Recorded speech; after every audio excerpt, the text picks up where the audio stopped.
वंदे मातरम। आज चुनावी अखाड़ा पहुंचा है बसंत कुंज। बसंत कुंज 69S वार्ड। बसंत कुंज में ये सेंट्रल मार्केट है और बहुत पुरानी मार्केट ये बताई जाती है। तकरीबन यहाँ से 4 किलोमीटर की दूरी पर हवाई अड्डा है, पालम हवाई अड्डा। हमेशा हवाई जहाज़ काफ़ी देर से मैं खड़ा हुआ था तो यहाँ से कई हवाई जहाज़ अब तक निकले हैं। यहाँ इस मार्केट के बहुत सारे लोगों से भी बात करेंगे। मेरे साथ निखिल भी हैं। निखिल नेटवर्क 10 को रिप्रेजेंट करते हैं इस क्षेत्र में। निखिल, ये जो क्षेत्र है, इस क्षेत्र में पॉलिटिकल अदावत अभी तक क्या रही है? किस किस के बीच में सीधा सीधा मुकाबला रहा है? पहले विधानसभा के अलावा जो एमसीडी के चुनाव हैं, उन एमसीडी के चुनाव में मुद्दे क्या मानते हैं? इन तम पे विस्तार से 30 सेकंड में अपनी बात कहिएगा। देखिए, सबसे बड़े एमसीडी में साफ सफाई को लेकर मुद्दे हैं और यहाँ पर जो इस मार्केट की बात करें तो पार्किंग को लेकर एक बड़ा मुद्दा है। अगर यहाँ पे विधानसभा की अगर बात करें तो यहाँ पर जो मौजूदा विधायक आम आदमी पार्टी से हैं और जो निगम पार्षद हैं मनोज महलावत जो बीजेपी पार्टी से हैं यहाँ पर। इससे पहले कांग्रेस पार्टी का यहाँ पर वर्चस्व था तो पहले निगम पार्षद में, लेकिन इस बार बीजेपी भाजपा के निगम पार्षद हैं जो मनोज महलावत है। लेकिन जो निगम में जो लगातार जो साफ सफाई को लेकर जो मुद्दे हैं वो अभी भी यहाँ पर बने हुए हैं। बसंत कुंज एक ऐसा इलाका है कि अगर हम लोग नोएडा में बैठ के बसंत कुंज की बात करें, देश के किसी भी कोने में कभी दिल्ली में बसंत कुंज, तो बसंत कुंज एक बहुत पॉश इलाका माना जाता है। बहुत बड़े लोग इस क्षेत्र में निवास करते हैं। जो सेंट्रल मार्केट है, इस सेंट्रल मार्केट के कुछ बहुत चुनिंदा जो लोग हैं यहाँ पे, उनसे सीधा बात करेंगे। एक बॉस हमारे साथ हैं। सीधा सीधा सवाल आपसे, ये जो लोकतांत्रिक व्यवस्था है, इस पर क्या टिप्पणी करेंगे? लोकतांत्रिक व्यवस्था सिर्फ कहने के लिए है, वो तभी तक रहती है जब तक कि वोटिंग का प्रोसेस होता है, ठीक है ना। जब वोट करने का समय आता है तभी सारे ज़्यादातर जो पॉलिटिशियंस वगैरह हैं वो आके जनता के साथ पूरा अपना इंटरेक्शन करते हैं, कोशिश करते हैं उनकी जो भी समस्या हैं उनके बारे में जानने के लिए। बाकी अच्छा भाई सही साहब, मान होना क्या चाहिए? होना क्या चाहिए? समाधान क्या लगता है आपको? नहीं, समाधान तो देखिए यही होना चाहिए कि जो भी कैंडिडेट को चुना जाता है उनका पहले पूरा एक तरह से उनका पूरा उनके जो बारे भी में जानकारी। हाँ उनके बारे में जो भी चरित्र के जानकारी बारे है में। जो है उनके चरित्र के बारे में वो सारी पक्का होनी चाहिए। जो कार्यभार वो संभालने जा रहे हैं उसके बारे में वो क्षमता है उनमें संभालने की या नहीं, इस चीज़ को एसेस किया जाना देखिए, चाहिए। वोटर को वोट देते समय वो वोट किसको कर रहा है, ये नैतिक जिम्मेदारी उसी की है, क्योंकि संविधान में हमें वोट देने का अधिकार दिया गया है। लेकिन वोट हम किसे देंगे, इसकी आज़ादी, क्योंकि इसीलिए गुप्त मतदान की व्यवस्था की गई है। और बाकी और लोग भी हैं। सर, यहाँ एमसीडी के चुनाव में क्या मुद्दे मानते हैं? आपके यहाँ का जो पार्षद है वो तो वैसे भी गिर गया मामलों में। अगर आप देखें तो मार्केट के आसपास आप अभी इस तरफ देखेंगे बहुत बड़ा ठेका खोल दिया गया है जिसकी वजह से माहौल बिगड़ता है। पार्किंग के ट्रैफिक कंजेशन कैसे कैसे बिगड़ता है माहौल? ट्रैफिक कंजेशन इतना ज़्यादा हो जाता है। आप यहाँ पे देखिए हमारी मार्केट सबसे पुरानी मार्केट है लेकिन आज तक हमें पार्किंग की व्यवस्था नहीं दी गई, जबकि हमारे 30 लाख रुपए आरटी उसमें जमा है एमसीडी में पार्किंग के लिए हमने किए थे। लेकिन आज तक आप ये पेवमेंट देखिए कितना ऊंचा बना दिया गया कि कोई बुजुर्ग उस पर कैसे चढ़ेगा। बिल्कुल निश्चित तौर पर ये जो पाथवे बनाया हुआ है, इसको स्वाभाविक तौर पर है, क्योंकि सरकार की ज़मीनें थोड़ा सा इसे पीछे किया जा सकता था। सड़क चौड़ी हो सकती थी, इसमें आधे में यहाँ तक अगर चाहते तो गाड़ियाँ पार्क हो सकती थी। लेकिन इच्छा शक्ति होनी चाहिए किसी भी काम करने के लिए। मुझे लगता है कि अगर ठेका है तो कार भी शाम को बन जाती होंगी गाड़ियाँ। कारोबार भी बन जाती हैं प्लस शराबी मार्केट में भी घूमते हैं। असुरक्षा की भावना पैदा हो जाती है, क्योंकि मार्केट में लोग खरीदारी करने के लिए अपने परिवार के साथ आते हैं, और अगर शराब पी के लोग बदतमीजी करेंगे तो निश्चित तौर पे इसका व्यापार पर सीधा असर पड़ता है। जी भाई साहब, क्या लगता है आपको एमसीडी के चुनाव में इस बार क्या मुद्दे रहेंगे? मुद्दे यही है जी, हम तो मार्केट का देखते हैं कि ये पटरी इतनी चौड़ी है, बुजुर्ग आता नहीं है, दुकानदार सारी खाली बैठे हुए हैं इस टाइम, काम दाम है नहीं। वो जो भाई साहब ने कहा अच्छा, है, आपको क्या लगता है कि इसको इतना चौड़ा बनाने के पीछे क्या राज रहा होगा? दिल्ली की सबसे चौड़ी वो है ये, इससे चौड़ी है ही नहीं। ये आधी करके हमारी मार्केट को अगर ये पार्किंग दे दे तो दुकानदारों को काम ही बढ़ेगा ना, वो है नहीं। आप लोगों ने कभी कोई डिमांड की इस तरीके की? बहुत सालों से कर रहे हैं, सारे दुकानदार कर रहे हैं। 2005 से हमारे 30 लाख रुपए पार्किंग के लिए एमसीडी में चार्जेस जमा किए हुए हैं हमारे। मैं बोलना चाहूँगा इस बारे में। 2006-2007 में जब सीलिंग ड्राइव चला था उस वक्त एमसीडी ने हमारी मार्केट जिसमें करीब 80 दुकानें हैं वहाँ से पार्किंग डेवलपमेंट चार्जेस के नाम के करीब 35 लाख रुपए लिए थे। और उस बात को अब ये मान लीजिए 16 साल हो गए हैं।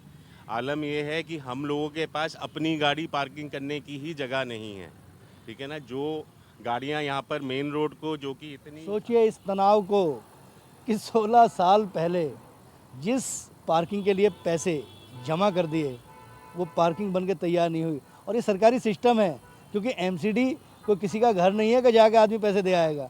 एमसीडी एक सिस्टम है, नगर निगम एक सिस्टम है जिसमें पार्षद महापौर को चुनते हैं और उसके अलावा तमाम तरह के अधिकारी उसको संचालित करते हैं, सारी सफाई व्यवस्था।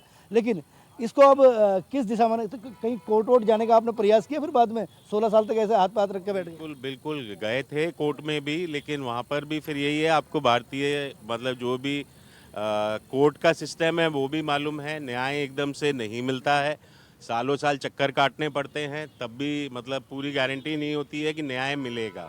तो इतना समय सोचने वाली बात है। ये इतना गंभीर इशू है, इसको केवल शब्दों में नहीं समझा जा सकता।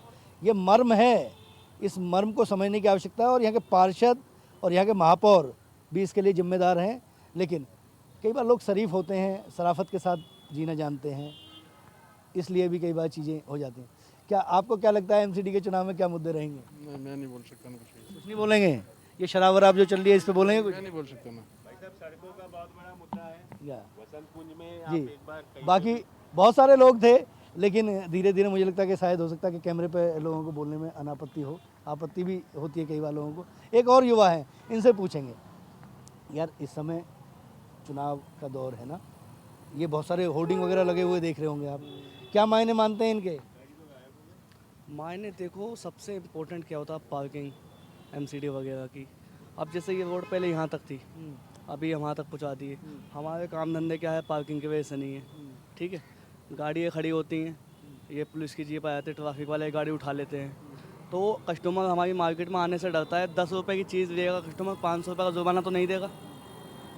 मेन मुद्दा है देखो पार्किंग का। देखो यहाँ का तो मेन मुद्दा पार्किंग समझ में आ रहा है, और ये मर्म भी है, ये बिल्कुल सही बात है, की जा सकती है, लेकिन इच्छा शक्ति शायद नहीं है, इस वजह से दिक्कतें हैं। कुछ और दुकानदारों से भी बात करने का प्रयास करेंगे। यहाँ जो एमसीडी के चुनाव हैं, इनमें क्या मुद्दा मानते हैं आप? भाई अब क्या कहें, दोनों तरफ ही हवा चल रही है यहाँ तो, कोई केजरीवाल और कोई बीजेपी, दोनों तरफ ही मिक्स ही हवा है। सीधा मुकाबला, कांग्रेस कहीं नहीं है? नहीं, कांग्रेस का नाम नहीं आ रहा बीच में किसी का। अच्छा, आप इतने समय से यहाँ काम कर रहे होंगे, आपने तो बहुत सारे नेताओं को, बहुत सारी राजनीति को देखा होगा। कांग्रेस का दौर कैसा था? नहीं, वो भी ठीक थे, पर वो ये ज़्यादा अच्छा चल रहा है, जब चल रहा है। केजरीवाल जी ज़्यादा अच्छे हैं इसमें, कैसे? मदद कर रहे हैं, जो इतनी अच्छी सहायता कर रहे हैं सबकी, मीडियम गरीब अमीर सबका सोचा है उन्होंने, इसलिए ठीक है इनका मामला है। कुछ और दुकानदार हैं, उनसे भी बात करेंगे। भैया एमसीडी के चुनाव आ रहे हैं, एमसीडी के चुनाव में क्या लग रहा है आपको, क्या मुद्दा रहेगा? कैसे मुद्दा में? चुनाव में वोट देने, जब आदमी वोट देने जाता है तो ये सोच कर वोट देता है, यार मैं इसको इसलिए वोट दे रहा हूँ। भाई साहब केजरीवाल, उसे ही वोट देनी है और किसी देनी नहीं है हमने जी। क्यों? सारे काम उनने सारे सही करे हैं। और अभी तो बीजेपी के पार्षद होंगे यहाँ पे। बीजेपी के पास रहते हैं, बताओ क्या काम सही हो रहा है, बताइए ना आप। अभी इसी मार्केट के कूड़ेदानों में देख लो, सारा कौन से खाली होते हैं। अंकल जी ये बताइए, यहाँ मैं अभी आया, ये वसंत कुंज का इलाका है, एमसीडी के चुनाव है, एमसीडी के ऊपर बहुत जिम्मेदारियाँ होती हैं, तो यहाँ क्या होना चाहिए था और क्या नहीं हुआ पिछले 5 साल में? देखो जी, काम तो कोई करता नहीं है, चुनाव जीतने के बाद सब लग जाते हैं अपने अपने चक्कर में, ठीक है जी। पहले वोट के लिए तो सब आएंगे, ये होगा वो होगा, ऐसा बनाएंगे, सफाई करेंगे, ये होगा, पार्किंग होगी, फलाना होगा, ढिमना, फिर ऐसे ही रहता है। चुनाव जैसे ही नज़दीक आते हैं फिर थोड़ा सा लगाना शुरू कर देंगे, सफाई सफाई का काम इधर उधर वोट के चक्कर में, फिर वैसे ही हो जाना है। अच्छा, होना क्या चाहिए? होना चाहिए, ड्यूटी बननी चाहिए भाई, जिम्मेदारी तय होनी चाहिए भाई, किसका क्या काम है, आना चाहिए, उसको देखना चाहिए। पार्षद हो जो भाई देखे अपने एरिया में कहाँ पे क्या है, कहाँ पानी का वो है, कहाँ गंदगी है, कहाँ क्या सफाई सुफाई हो रही है, उसके बारे में तो मतलब चुनाव के दौरान जो वादे करते हैं उन्हें ऐसे ही कहते होंगे ना कि हम हमेशा आपके सुख दुख में खड़े रहेंगे। ऐसे ही है जी। फिर कोई नहीं टपकता, फिर आएंगे बस ऐसे ही। वही है। बिल्कुल, जवाबदेही तो बिल्कुल तय होनी चाहिए, क्योंकि वोटर की वोट जब ली जाती है तो उस वोट के जरिए ही कई बार जनप्रतिनिधि चुने जाते हैं, लेकिन जिम्मेदारी बहुत ज़रूरी है, तय होनी। एक आम आदमी भी समझता है इस चीज़ को। अंकल क्या लग रहा है आपको, एमसीडी के चुनाव में क्या मुद्दा रहेगा? कि कौन सा एमसीडी का चुनाव? ये जो आ रहा है। आ रहा है, कब आ रहा है? हमें तो ये नहीं पता कब आ रहा है मुद्दा।